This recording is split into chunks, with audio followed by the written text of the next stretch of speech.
The Lives of the Saints by Father Alban Butler, January 15th, St. Ita of Killeedy. She was a native of Nandesi, now the barony of Desay in the county of Waterford, and descended from the royal family. Having consecrated her virginity to God, she led an austere retired life at the foot of the mountain Luach in the diocese of Limerick, and founded there a famous monastery of holy virgins called Cluain Credhail. By the mortification of her senses and passions, and by her constant attention to God and His divine love, she was enriched with many extraordinary graces. The lesson she principally inculcated to others was that to be perpetually recollected in God is the great means of attaining to perfection. She died January 15th in 569. Her feast was solemnized in her church of Cluain Credhail in the whole territory of Hy Conaill and at Rosmid in the territory of Nandesi.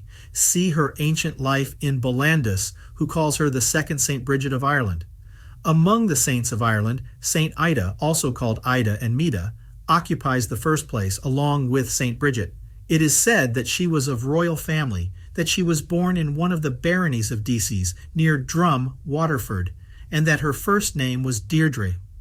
When a noble suitor presented himself, Ita managed, with the help of angels, and after having fasted and prayed for 3 days, that her father would allow her to lead a life of virginity.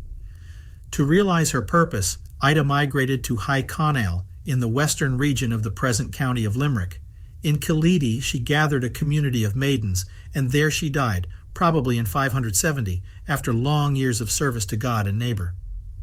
It is related that Ita went at first 3 or 4 days without food, but that an angel appeared to her and advised her to take more care of her health. When she raised some objections, the angel told her that God would provide for her needs in the future.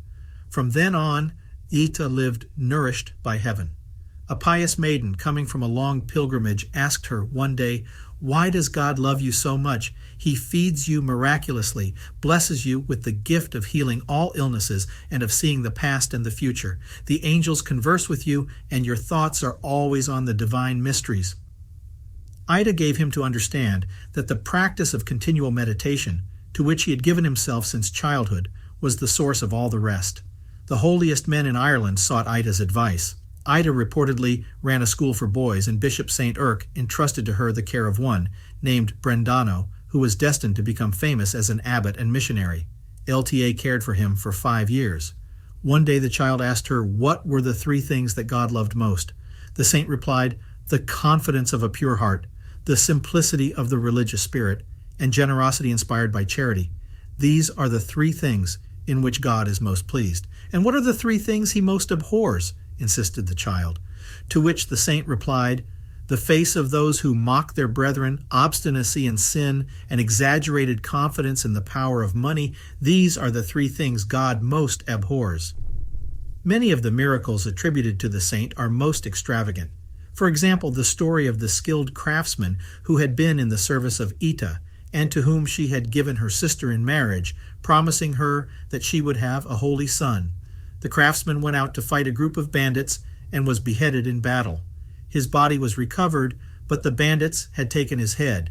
Then Ita, whose promise had not yet been fulfilled, went into prayer, and her brother-in-law's head came, flying to join the body. An hour later, Ita, her sister and brother-in-law walked back to the convent.